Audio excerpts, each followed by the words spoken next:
सभी साथियों नमस्कार। मैं राहुल उधर आप सबका हार्दिक स्वागत और अभिनंदन करता हूं एक महत्वपूर्ण सेशन में जिसमें खूब सारी जानकारी आपको मिलने वाली है। बात हम करेंगे केवीएस और एनवीएस की जो नई वैकेंसी आई है उसके संबंध में। इसमें क्या योग्यता आपसे चाही जा रही है, सिलेबस कैसा रहने वाला है, कितने पद आए हैं, एग्जाम का पैटर्न क्या रहने वाला है और किन किन बातों को आपको ध्यान में रखना होगा। कब आप फॉर्म भरेंगे, कब आप फीस जमा करेंगे और जो दोनों के अंदर अप्लाई करना चाहते हैं वो क्या करें। इन तमाम बातों की हम आधिकारिक जो जानकारी आपको बोर्ड के द्वारा मुहैया करवाई जा रही है उन जानकारियों के बलबूते के ऊपर हम बात करने वाले हैं। चलिए भाई, बड़ा महत्वपूर्ण और एक शॉर्ट सेशन आप यहां पर देखने जा रहे हैं।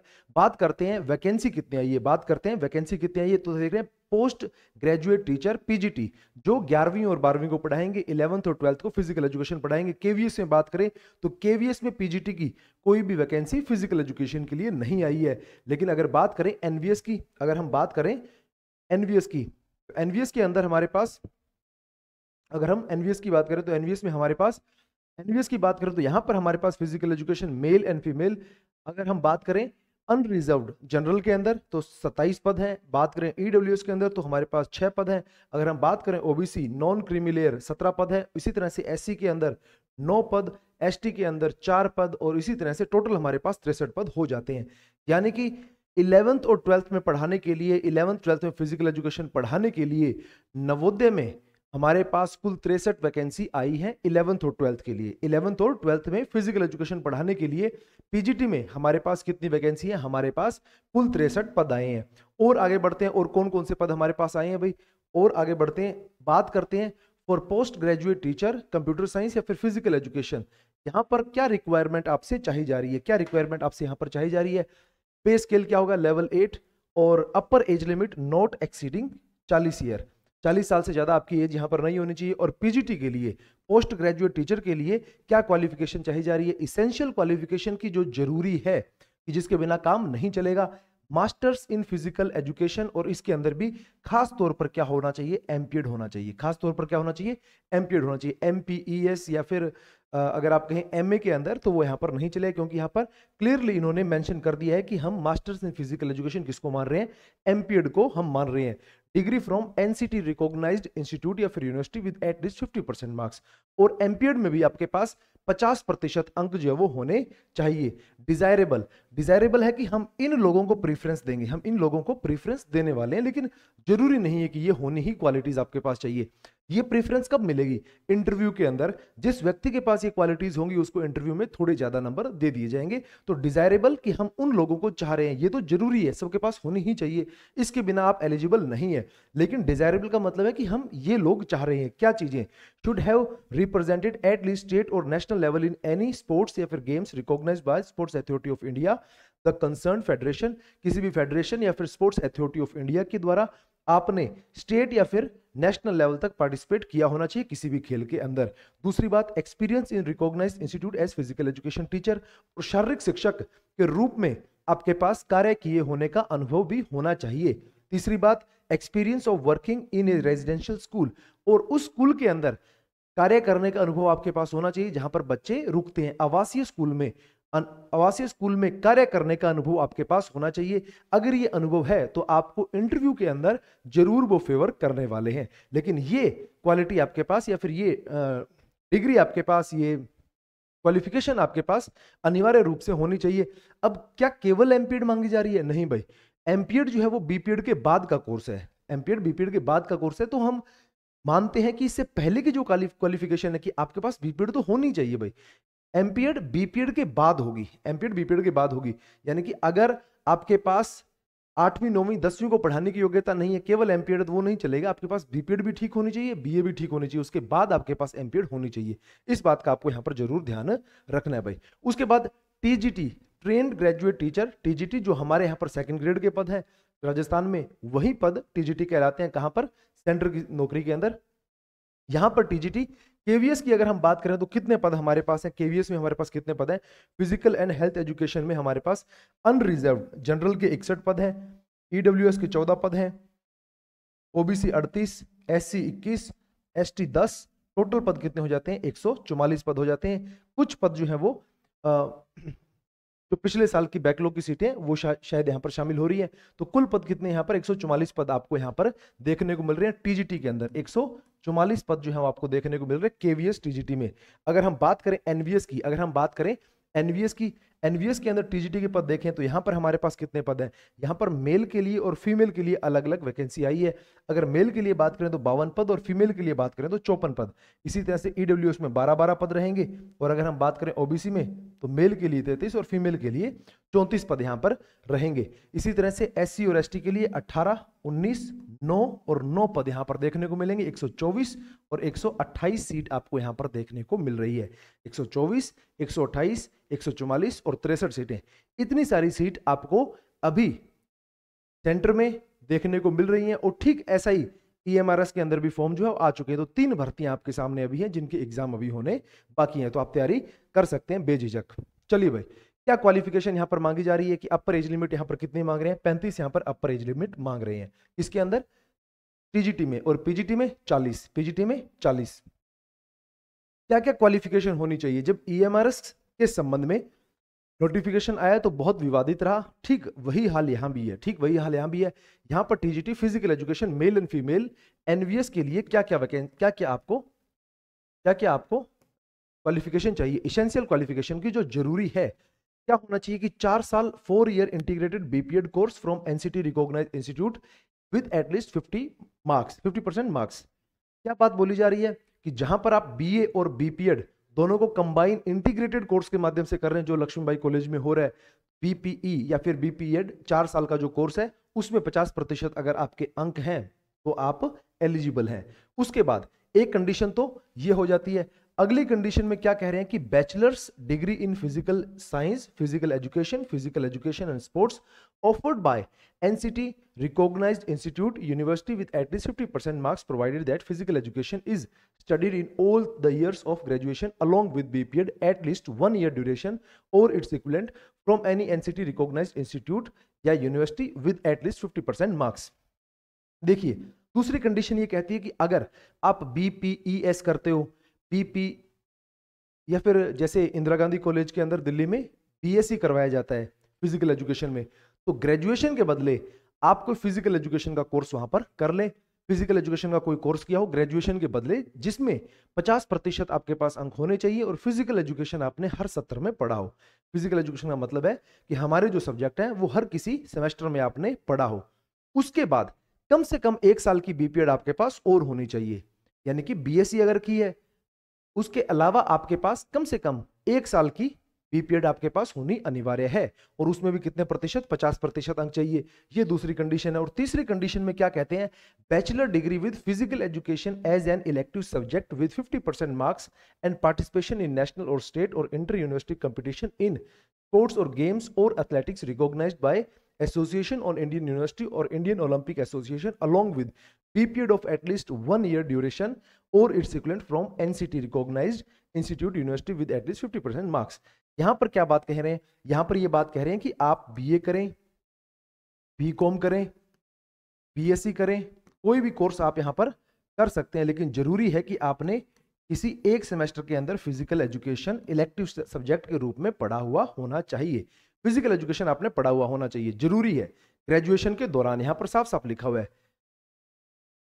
बैचलर डिग्री कोई भी हो with physical education as an elective subject, elective subject के रूप में आपने पढ़ा होना चाहिए और इसमें 50% मार्क्स आपके पास होने चाहिए। ये जो ग्रेजुएशन है इसके अंदर 50% मार्क्स होने चाहिए, प्लस आपने ये नेशनल, स्टेट या इंटर यूनिवर्सिटी टूर्नामेंट आपने खेला हुआ होना चाहिए। खेलने का सर्टिफिकेट, खेलने का प्रमाण पत्र आपके पास होना चाहिए। इसके बाद अगली बात क्या बोल रहे हैं? फिर आपको इसके साथ बीपीएड भी चाहिए। खेल प्रमाण पत्र के साथ आपको बीपीएड भी चाहिए और बीपीएड के अंदर भी 50% अंक आपके पास होने चाहिए। बहुत सारे विद्यार्थी जो है इस एक कैटेगरी के अंदर अपने आप को एलिजिबल मान रहे होंगे, लेकिन ये जो यहाँ पर बीए, बीकॉम, बीएससी में physical education as elective subject जो है, वो बहुत सारे जो विद्यार्थी हैं, इस नौकरी को चाहने वाले हैं या फिर इस नौकरी में अपना जो भविष्य आजमाना चाहते हैं, उनके लिए थोड़ी सी ये दुखद खबर है। जो ईएमआरएस के अंदर हुआ है ठीक वैसा ही हाल यहाँ पर आपको देखने को मिल रहा है। डिजायरेबल क्वालिफिकेशन क्या होंगे कि उसने स्टेट या फिर नेशनल लेवल के ऊपर स्पोर्ट्स जो है वो खेला होना चाहिए, working knowledge of English and Hindi other regional language, Hindi और अंग्रेजी भाषा का उसके पास ज्ञान होना चाहिए और अन्य जो रीजनल लैंग्वेज है हमारी उनका ज्ञान भी उसके पास होना चाहिए। Experience of working in A residential school, एक आवासीय स्कूल में कार्य करने का अनुभव उसके पास होना चाहिए। Diploma from national institute of sports, और अगर NIS की हुई है तो वो बहुत अच्छी बात है, वो उसको और उसमें वैल्यू ऐड करेगी। ये पॉइंट जो आपको कहां मिलेंगे, इंटरव्यू के अंदर मिलेंगे। इसका लाभ आपको कहां पर मिलेगा, इंटरव्यू में आपको इसका लाभ जो है वो देखने को मिलेगा। आगे हम बात करते हैं और हमारे यहां पर क्या है, mode of selection, scheme of examination, exam का पैटर्न क्या रहेगा, किस तरह से वहां पर सिलेक्शन होगा, उसके बारे में भी बदलाव जो है वो किए गए हैं। There will be 2 tier examination, वहां पर 2 टायर या फिर 2 एग्जाम लिए जाएंगे, 2 पेपर जो है वो करवाए जाएंगे, 2 पेपर करवाए जाएंगे। फॉलोड बाय इंटरव्यू, और उसके बाद क्या होगा, साक्षात्कार होगा या फिर इंटरव्यू होगा। For the following post the merit list will be prepared by giving weightage of 85% and 15% to the marks obtained by candidates in tier 2 and interview respectively. The interview will be of 100 marks. क्या कहा जा रहा है कि एक तो है tyre 1, एक तो है टायर 1, एक है टायर 2, एक है टायर 2 और एक है इंटरव्यू। इन तीनों से मिलकर प्रोसेस बनेगी जिसमें अंक जो है वो, इसके अंक नहीं जुड़ेंगे, ये क्वालिफाइंग होगा केवल, इसके अंक जुड़ेंगे, इसके अंक 85% अंक जो है वो मैटर करेंगे और इसके अंक जो है वो 15% होंगे। अगर ये पेपर 100 नंबर का होता है और ये भी इंटरव्यू 100 नंबर का होता है तो इन दोनों को कंबाइन करके, जैसे इसका वेटेज 85% रहेगा और इसका वेटेज 15% रहेगा, इन दोनों में से टोटल मेरिट बनेगी और फिर जो शीर्ष पर रहेंगे उनको ये नौकरी मिलेगी। ध्यान में रखना है ये केवल क्वालिफाइंग है। टायर 2 85%। अब यहां पर आप देख रहे हैं कि बड़ा बड़ा भाग सब्जेक्ट का रहेगा कि जिसका सब्जेक्ट अच्छा है, जिसने फिजिकल एजुकेशन को बहुत ढंग से बारीकियों से जाना है, उसके नौकरी लगने के चांस उतने ही प्रबल हैं। क्यों प्रबल हैं? क्योंकि टायर 1 जो है वो केवल क्वालिफाइंग है, उसके नंबर नहीं जुड़ेंगे। क्वालिफाई आपने कर लिया, आप 10% के अंदर या फिर 10 गुना के अंदर आ गए तो यहां पर खेल खत्म है। उसके बाद टायर 2 का काम यहां पर आएगा। यहां से जो लोग सिलेक्ट होंगे वो इंटरव्यू के लिए जाएंगे, लेकिन यहाँ का जो प्रतिशत है वो बहुत कम है, प्रतिशत जो है वो बहुत कम है। यहाँ के जो नुकसान है उनको आप इसके अंदर अच्छा परफॉर्म करके आराम से टाल सकते हैं। 85% में से आप ज्यादा से ज्यादा नंबर खींचिए, 15% जो है उसका नुकसान आपको कम होगा। आगे बढ़ते हैं भाई। पहला जो पेपर है tyre 1 paper number 1 preliminary qualifying है। केवल क्या है? क्वालिफाइंग है। इसको क्वालिफाई करना है आपने, इसके नंबर नहीं जुड़ेंगे, इसमें केवल आपने पास पर होना है। Examination in OMR objective mode होगा, यहां पर केवल आपको टिक लगाने होंगे, ऑब्जेक्टिव मोड होगा।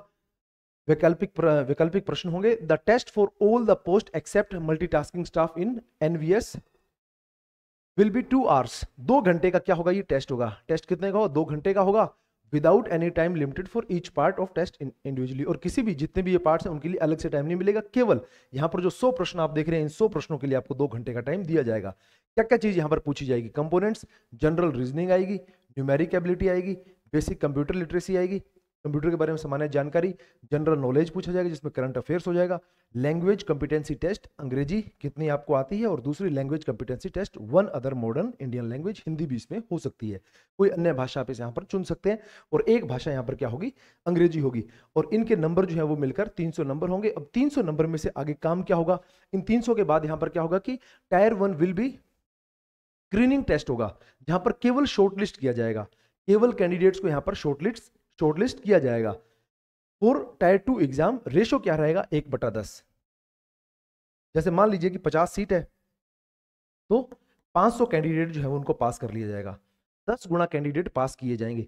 जितनी भी पोस्ट हैं हर एक कैटेगरी के अंदर, उसके हिसाब से आगे के जो लोग हैं उनको 10 गुना के अंदर बुला लिया जाएगा। फिर सभी एग्जाम साथ में होंगे तो भी क्या किया जाएगा कि पहले हम पेपर नंबर 1 को चेक करेंगे। पेपर नंबर 1 के अंदर अगर कोई विद्यार्थी 10 गुना के अंदर आ रहा है तो वो आगे वाले एग्जाम की कॉपी चेक होगी उसकी, वरना वो प्रोसेस से वहीं पर बाहर हो जाएगा।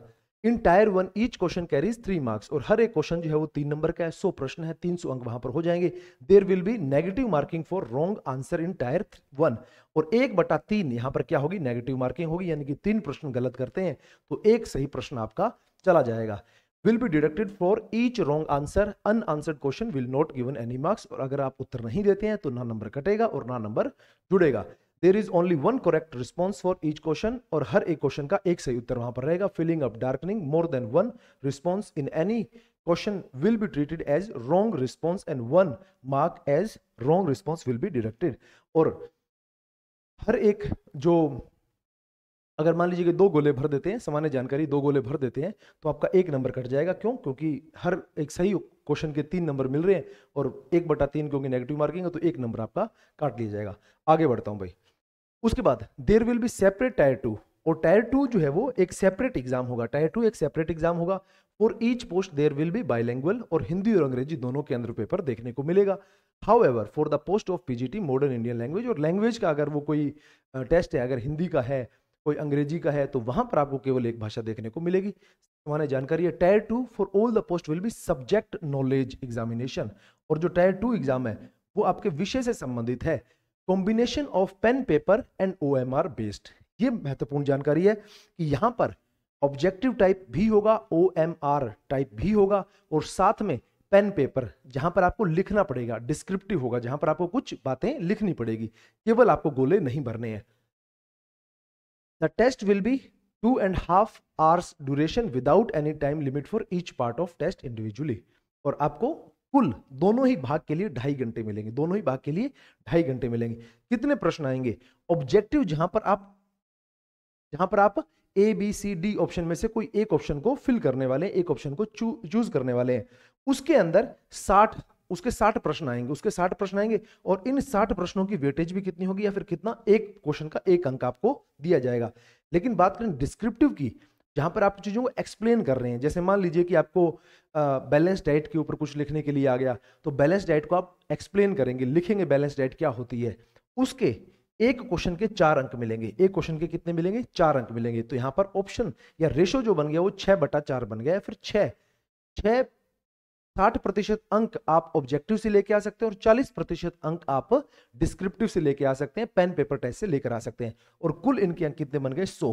कुल अंक कितने बन गए? 100. और 100 का ही इंटरव्यू. इसकी वेटेज कितनी है? 85%. इंटरव्यू की 15%. वो दोनों मिलाकर क्या बनेंगे? मेरिट बनाएंगे. वो दोनों मिलाकर क्या बनाएंगे? मेरिट बनाएंगे. इसके बाद टायर 2 जो है 1 नंबर यहां पर कैरी करेगा. There will also be negative marking for wrong answer, 1/4 marks या फिर 0.25 मार्क्स जो डिडक्ट कर ली जाएंगे. नेगेटिव मार्किंग यहां पर थोड़ा सा रिलैक्स किया गया है कि अगर आप 4 गलत करते हैं तो आपका एक क्वेश्चन जो है यहां पर क्या होगा? गलत होगा. 4 क्वेश्चन गलत करने पर एक सही उत्तर काट लिया जाएगा. Will be deducted for each wrong answer. Unanswered question कोई भी नंबर नहीं मिलेगा. फिलिंग अप, और सेम बात यहां पर है कि अगर आप 2 ऑप्शन भरते हैं तो आपका 0.25 नंबर काट लिया जाएगा. इंटरव्यू के लिए क्या क्या बात खास होगी? Candidates will be short listed from tyre 2 in ratio of 1/3. अगर 50 पोस्ट है तो यहां पर इंटरव्यू के लिए सबसे पहले इन्होंने क्या किया भाई? 50, मान लीजिए 50 पोस्ट है, 500 लोगों को इन्होंने पेपर नंबर 2 में बैठने दिया. फिर इनमें से 50 पोस्ट है, अब कितने गुने? 3 गुना. तो लगभग 150 लोगों को इंटरव्यू के लिए बुलाएंगे. 3 गुना लोगों को कितने के लिए बुलाएंगे? इंटरव्यू के लिए बुलाएंगे. 1/3 under each category will also be shortlisted for skill test. अगर स्किल टेस्ट हमारे यहाँ पर है नहीं, वो टाइपिंग वगैरह कोई है तो वो वहां पर रहेंगे भाई. हमारे में 1/3 जो है वो बुलाए जाएंगे. एक पोस्ट के लिए 3 लोग बुलाए जाएंगे इंटरव्यू के लिए. Candidates should satisfy. अब यहां पर जरूरी बात है जो बहुत सारे विद्यार्थी पूछते हैं. कैंडिडेट शुड सेटिस्फाई हिज और हर एलिजिबिलिटी बिफोर अप्लाइंग. आपके पास जो भी योग्यता चाही जा रही है वो आप फॉर्म भरने से पहले आपके पास होनी चाहिए. फॉर्म आप अंतिम दिन भर रहे हो तो उससे पहले आपके पास होनी चाहिए. एग्जाम के ऊपर नहीं है. जिस दिन आप अपना फॉर्म लगा रहे हो, कब भी लगाओ आप, चाहे आप पहली तारीख में लगाओ चाहे अंतिम तारीख में लगाओ, जिस दिन आप फॉर्म लगा रहे हो उस दिन आपके पास अपनी क्वालिफिकेशन होनी चाहिए. And shall be personally responsible in case he और she is not eligible to apply as per the given eligibility criteria. और अगर सिर्फ आप देखिए, उन्होंने बताकर छोड़ दिया कि आपको क्या क्या क्वालिफिकेशन चाहिए. अब ये आपको दोबारा नहीं बताएंगे क्या क्वालिफिकेशन आपसे चाही जा रही है.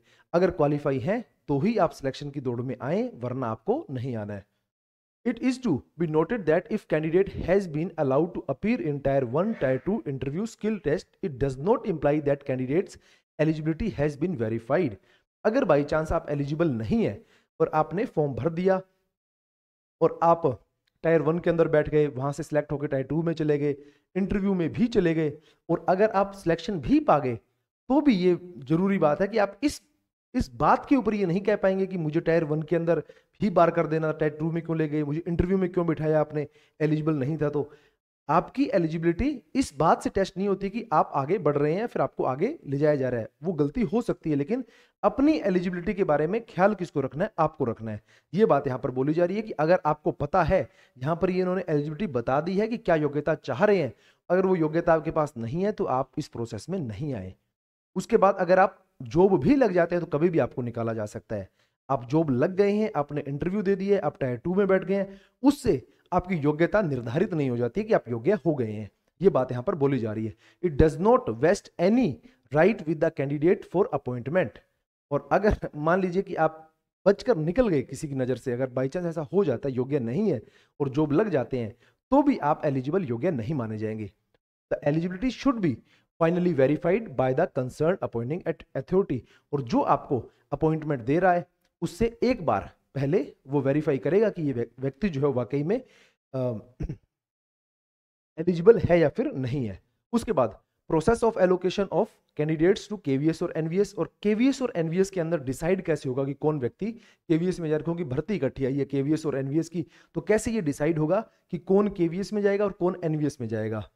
आफ्टर प्रिपरेशन ऑफ मेरिट, जब मेरिट बन जाएगी, मेरिट अगर बन जाती है, द कैंडिडेट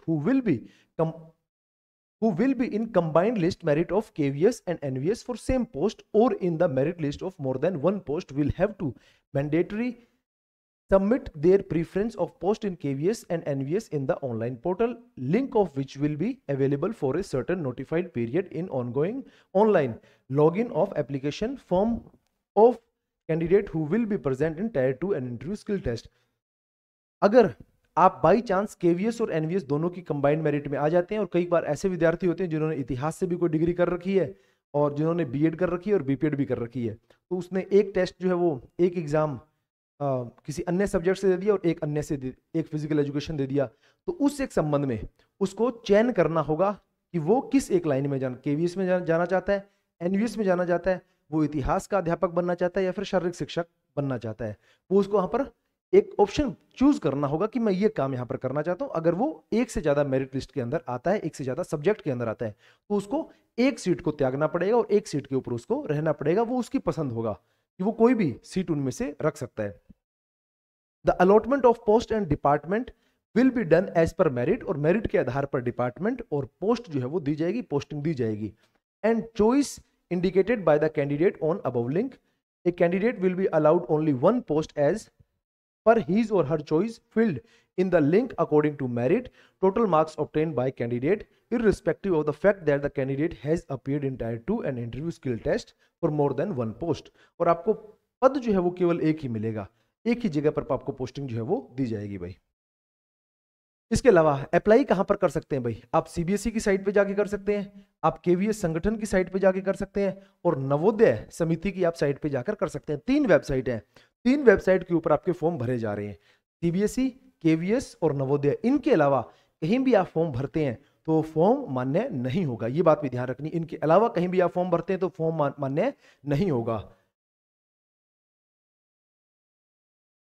चलिए, इन case candidate submit separate application for different post. अगर कोई इतिहास के लिए भरता है, कोई जियोग्राफी के लिए भरता है, कोई फिजिकल एजुकेशन, अगर एक से ज्यादा पोस्ट के लिए अगर आप अप्लाई करते हैं तो may be allotted different examination centre city for which neither CBSE nor KVS NVS will be responsible, and the request for allotment of same examination center city will not be entertained for whatsoever reason। अगर इतिहास में भर दिया और physical education में भर दिया, एक शहर भोपाल आ गया और एक आपका चंडीगढ़ आ गया, तो उसके लिए जिम्मेदारी कौन नहीं ले रहे? सीबीएसई या फिर केवीएस नहीं ले रहे हैं। आपके शहर अलग अलग आ सकते हैं, तो उसके लिए जिम्मेदारी केवल किसकी होगी? आपकी होगी। आप 2 पोस्ट के लिए भर सकते हैं फॉर्म, लेकिन सेम शहर आए वैसा पॉसिबल नहीं है। हो सकता है आ जाए, लेकिन आने के लिए आप रिक्वेस्ट नहीं डालेंगे, और हो सकता है कि नहीं आए, उसके लिए जिम्मेदार भी कौन नहीं होगा? केवीएस, एनवीएस और सीबीएसई जिम्मेदार नहीं होंगे। Candidate will have to register themselves on application portal and create their login ID. और आपको फॉर्म भरने के लिए क्या करना होगा, इन पोर्टल के ऊपर आपको रजिस्टर करना होगा, लॉगिन आईडी बनानी होगी, पासवर्ड बनाने होंगे और आपको अपना फॉर्म भरना होगा। Candidates are advised to note down their login and password for future use and keep it safely.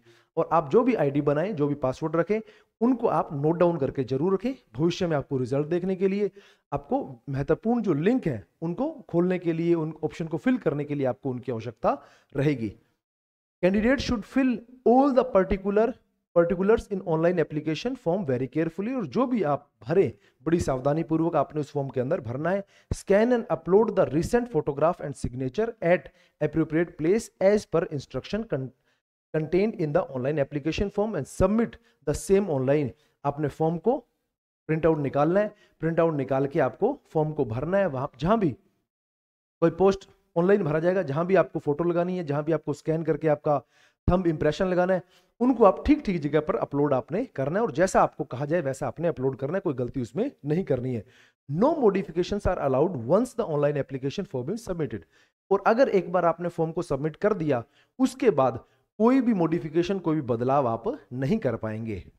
If any discrepancy are found in the data information filled by the candidate in online application and the original testimonials, her candidature is liable to be rejected। और अगर कोई भेद पाया जाता है, अगर कोई गड़बड़ पाई जाती है, तो उस व्यक्ति का जो दावा है वो रद्द माना जाएगा। या फिर कोई भी आप झूठी सूचना अपने फॉर्म के अंदर सबमिट करते हैं तो आपको बाहर कर दिया जाएगा।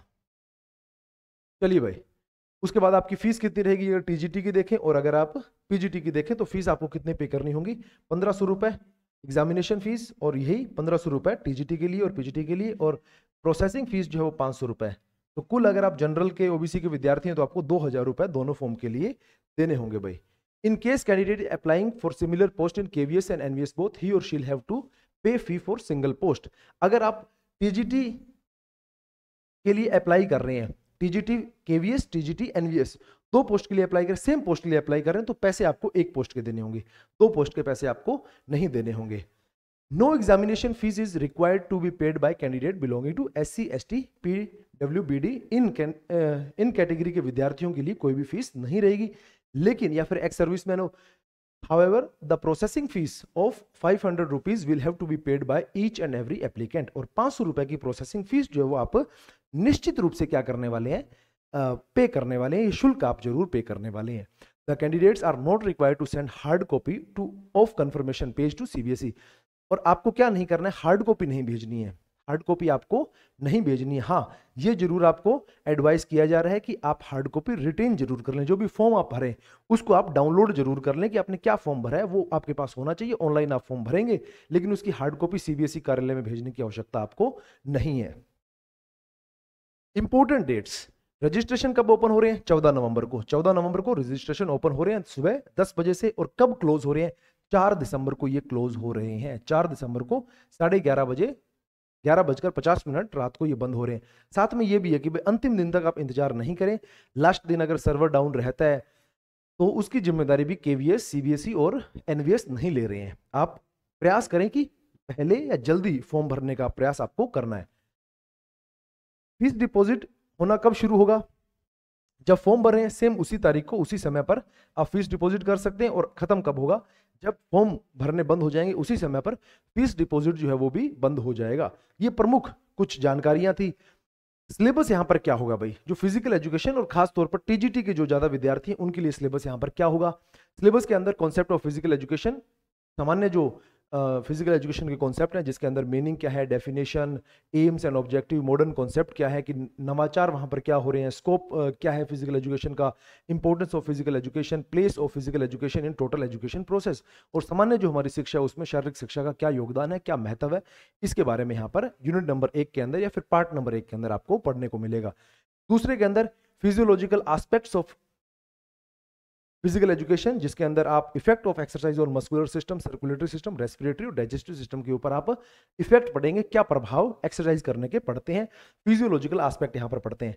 3 के अंदर साइकोलॉजिकल एस्पेक्ट, मनोवैज्ञानिक जो आधार है शारीरिक शिक्षा का उसको आप पढ़ते हैं, जिसके अंदर आप डेफिनेशन पढ़ते हैं साइकोलॉजी की, स्पोर्ट्स साइकोलॉजी क्या है, अचीवमेंट एंड मोटिवेशन, अचीवमेंट और मोटिवेशन क्या है, मोटिवेशन इन स्पोर्ट्स क्या है, स्पोर्ट्समैनशिप और स्पोर्ट्स एथिक्स क्या होते हैं, इनको आप भाग नंबर 3 में पढ़ेंगे। भाग नंबर 4 में फिजिकल फिटनेस एंड वेलनेस, जहां पर आप meaning and importance of physical fitness and wellness, कल्याण और शारीरिक योग्यता, शारीरिक सुयोग्यता, शारीरिक फिटनेस का महत्व पढ़ेंगे और मीनिंग पढ़ेंगे, उसका मतलब क्या है। Components of physical fitness and wellness और उसके घटक क्या क्या हैं, कैसे कैसे आपकी शारीरिक सुयोग्यता, शारीरिक फिटनेस या फिर कल्याण की जो स्थिति है प्रभावित उनको कौन कौन कर रहा है। Factor affecting physical fitness and wellness, principle of physical fitness and development और क्या क्या सिद्धांत रहने वाले हैं। Meaning of physical development, physical fitness development, fitness development का फिटनेस को विकास करने का मतलब क्या है। एरोबिक एक्टिविटीज क्या है, एनरोबिक एक्टिविटीज क्या है, कैलेस्थेनिक क्या है, रिदमिक क्या है, participation in games and sports और सर्किट ट्रेनिंग क्या होते हैं, ये सारे के सारे आप फिजिकल फिटनेस एंड वेलनेस में पढ़ेंगे। सामान्य लोगों के लिए जो भी प्रोग्राम्स होंगे वो सारे के सारे आप यहाँ पर पढ़ेंगे। ट्रेनिंग मेथड्स के अंदर, प्रशिक्षण के अंदर, प्रशिक्षण विधियों के अंदर इसका मतलब क्या है, कॉन्सेप्ट क्या है, वार्मिंग अप क्या है, लिम्बरिंग डाउन क्या है और there important methods of training, strength development और स्ट्रेंथ को डेवलप करने के लिए आइसोमेट्रिक, आइसोकाइनेटिक जो भी मेथड्स उपयोग किए जाएंगे वो क्या होते हैं, कौन सी एक्सरसाइज उसमें आएगी। मेथड्स ऑफ एंड्योरेंस, एंड्योरेंस को कैसे आप विकास करेंगे। डेवलपमेंट, एंड्योरेंस डेवलपमेंट जैसे कॉन्टिन्यूअस मेथड, इंटरवल और फार्टलैक, ये क्या होंगे, कैसे इनको डेवलप किया जाए, कैसे यूज किया जाएगा। Methods of speed development, acceleration run और पेस रन, और आप कैसे स्पीड को बढ़ावा देंगे या फिर स्पीड को कैसे आप बढ़ा सकते हैं, स्पीड को कैसे आप विकास कर सकते हैं, विकसित कर सकते हैं। Sociological aspect of physical education, समाज शास्त्रीय आधार शारीरिक शिक्षा का, जिसके अंदर आप सोशियोलॉजी एंड इट्स इंपॉर्टेंस, समाजशास्त्र क्या है और उसका महत्व क्या है, फिजिकल एजुकेशन में कैसे उसका उपयोग किया जाएगा। Games and sports as man's cultural heritage, और कैसे सांस्कृतिक धरोहर के रूप में आप खेलों को देखते हैं। डेवलपमेंट ऑफ लीडरशिप, कैसे आप नेतृत्व की क्षमता, नेतृत्व के गुण जो है वो विकास करेंगे। एंड ग्रुप डायनेमिक्स, और समूह गतिशीलता का प्रभाव क्या रहेगा खेलों के अंदर और समूह गतिशीलता क्या है, ये आप इस एक भाग के अंदर पढ़ते हुए नजर आएंगे। 7 के अंदर history of games and sports, विभिन्न जो खेल है, यहां पर ध्यान रखना है भाई, history of game and sports, any game sports of student choice. ये जब डिस्क्रिप्टिव एग्जाम होगा उसके अंदर आपको लिखना पड़ेगा। कोई भी ये खेल दे दिया जाएगा, आपके पसंद के खेल के जो नवाचार हो रहे हैं, नियमों के बारे में, इक्विपमेंट्स के बारे में, प्रमुख खिलाड़ियों के बारे में, कुछ मैदानों के बारे में बताइए, तो वहां पर आपको लिखना पड़ेगा 4 नंबर के लिए। तो कोई भी एक पसंद का खेल उठा सकते हैं, उसको बहुत बढ़िया से आप प्रिपेयर कर सकते हैं। Latest general rules of game sports, और कोई भी एक गेम उसके लेटेस्ट नवाचार उसमें क्या हो रहे हैं, कौन से नियमों में बदलाव हो रहे हैं, उनको आपने केवल एक गेम, यहां पर केवल एक खेल के बारे में आपसे पूछा जाएगा। Measurement of play field and specification of sports equipment, fundamental skills of games sports, related sports terminology, important tournament venue, sports personality and sports awards, किसी भी एक गेम के बारे में आपको ये पता करना है। हेल्थ एजुकेशन, हेल्थ एजुकेशन जहां पर आप स्वस्थ शिक्षा के बारे में पढ़ते हैं। Concept and objectives of health education, स्वस्थ शिक्षा अवधारणा है क्या और उसमें उसका मतलब क्या है। इंपॉर्टेंस ऑफ हेल्थ एजुकेशन, उसका महत्व क्या है। प्रिंसिपल ऑफ हेल्थ एजुकेशन, स्वस्थ शिक्षा के सिद्धांत क्या क्या रहेंगे। Importance of community participation for health promotion and welfare of individual, family and community, और सामाजिक स्तर के ऊपर कम्युनिटी पार्टिसिपेशन, जब समुदाय लगेगा साथ में तो हेल्थ को प्रमोट करने के लिए लगता है, तो उसका क्या लाभ आपको मिलेगा। फिर भाग नंबर 9 है कम्युनिकेबल डिजीज, जिसके अंदर आप संक्रामक रोगों को पढ़ेंगे, कम्युनिकेबल डिजीज को पढ़ेंगे, इसका मतलब क्या है, कौन सी कंडीशन है जिससे कम्युनिकेबल डिजीज जो है वो फैलती है, और कैसे कौन कौन सी डिजीज की प्रोसेस हो सकती है या फिर कैसे कैसे कोई डिजीज जो है वो फैलती है। कॉमन अलर्ट क्या होंगे, कौन से सिम्टम्स वहां पर आएंगे। कम्युनिकेबल डिजीज के मोड ऑफ ट्रांसमिशन क्या होंगे, common symptoms and prevention of spread of transmission of AIDS, hepatitis B और हेपेटाइटिस सी। इन 3 के ऊपर ज्यादा आपको ध्यान देना है, हेपेटाइटिस बी, सी और एड्स के बारे में थोड़ा सा आपको और डिटेल से पढ़ना यहाँ पर पड़ेगा। इसी तरह से भाग नंबर 10 कंटेम्प्रेरी हेल्थ प्रॉब्लम्स, और अभी हाल फिलहाल जो हेल्थ प्रॉब्लम्स चल रही है जिसके अंदर आप एब्यूज ऑफ अल्कोहल, शराब का सेवन करना, ड्रग एब्यूज करना, सब्सटेंस एब्यूज करना, उन सब के बारे में यहाँ पर अध्ययन करेंगे और उनका प्रभाव क्या क्या पड़ेगा, स्पोर्ट्समैन के ऊपर हो चाहे विद्यार्थी के ऊपर हो, क्या क्या प्रभाव वहां पर पड़ेगा। हेल्दी लिविंग, स्वस्थ जीवन जीने के बारे में अगर यहाँ पर देखें, कॉन्सेप्ट ऑफ एनवायरनमेंट क्या है, स्कोप ऑफ एनवायरनमेंट क्या है कि हमारा जो पर्यावरण, हमारा जो वातावरण है उसके बारे में अध्ययन यहाँ पर होगा। लिविंग एनवायरनमेंट, जहाँ पर हम रहते हैं, कैसे वातावरण में रहते हैं, हम कार्य कैसे वातावरण में करते हैं, और लेजर एक्टिविटी हम कैसे वातावरण में करेंगे, मनोरंजनात्मक गतिविधि हम कैसे वातावरण में करेंगे। इसेंशियल एलिमेंट क्या होंगे हेल्थफुल लिविंग के लिए, एक समृद्ध जीवन जीने के लिए, एक भरपूर जीवन जीने के लिए कौन कौन से घटक जो है महत्वपूर्ण रहेंगे, जैसे पानी, स्वच्छ जल हो जाएगा, लो लेवल ऑफ नॉइस, कम ध्वनि प्रदूषण हो जाएगा, साफ हवा, सैनिटरी सराउंडिंग, स्वच्छ जो है आपका इर्द गिर्द का जो वातावरण है वो होना चाहिए, low level of radio active radiation, absence of hazardous responsible for accidents, और एक्सीडेंट होने की जो संभावनाएं हैं वो कैसे कम की जा सकती हैं या फिर कैसे उन तत्वों को कंट्रोल में रखा जा सकता है। ये तमाम जो चीज़ें हैं स्कूल के अंदर जब आप मनोरंजनात्मक गतिविधियां कर रहे हैं उनके अंदर ये सब बातें आपको यूनिट नंबर 11 या फिर भाग नंबर 11 के अंदर देखने को मिलेगी। 12 नंबर भाग जो है फैमिली एंड हेल्थ एजुकेशन के बारे में रहेगा। फैमिली कैसे एक सोशल इंस्टीट्यूट है और कैसे उसका महत्व है, और कौन कौन से प्रॉब्लम्स जो है वो किशोरावस्था के अंदर बच्चा जो है वो फेस करता है।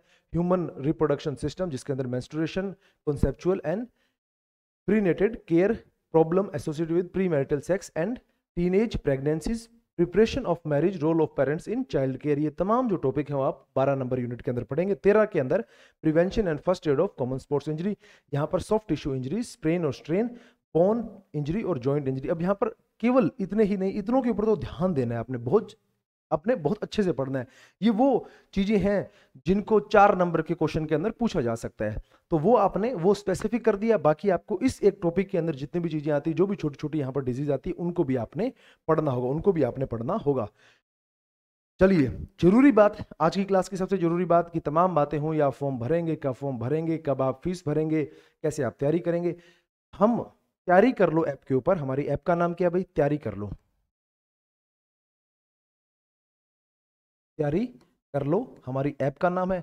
इस ऐप के ऊपर हम कोर्स लेकर आ रहे हैं, रिकॉर्डेड कोर्स है जिसके अंदर आपको एक बुकलेट जो है वो फ्री मिलेगी, और ऑनलाइन मॉडल पेपर आपको एग्जाम के नजदीक जो है वो मिलेंगे हर एग्जाम के लिए। यानी कि हम अगर केवीएस एनवीएस का कर रहे हैं फिजिकल एजुकेशन, तो फिजिकल एजुकेशन के आपको मॉडल टेस्ट पेपर जो है वो तैयार करके दिए जाएंगे, उनसे आप अपना अभ्यास जो है वो कर सकते हैं। आपको कंप्लीट नोट्स जो है वो साथ में फ्री मिल जाएंगे, और सभी के सभी जो यूनिट्स हैं 13 यूनिट्स हैं, इन 13 यूनिट के अंदर आपको हमारा कोर्स जो है वो मिल जाएगा।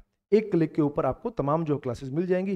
कुछ थोड़ी बहुत बची हुई क्लास है वो आपको जल्दी ही रिकॉर्ड करके कोर्स के अंदर अपलोड कर दी जाएगी। तो मात्र 1500 रुपए के अंदर, 1499 रुपए के अंदर आप बहुत बेहतरीन अपनी केवीएस एनवीएस टीजीटी की तैयारी कर सकते हैं।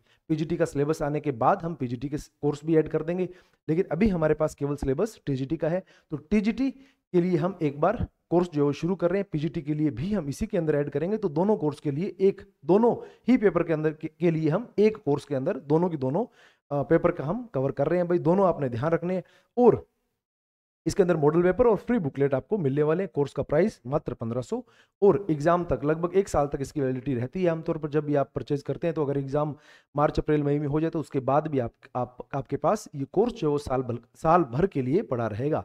ध्यान रखना है आपने, हम केवीएस एनवीएस के लिए तैयारी जो है वो करवा रहे हैं, और ईएमआरएस भी इसके अंदर कवर हो जाएगा, ईएमआरएस भी कवर हो जाएगा। साथ ही इसमें केवीएस है, साथ में इसमें एनवीएस है, पीजीटी है, टीजीटी है।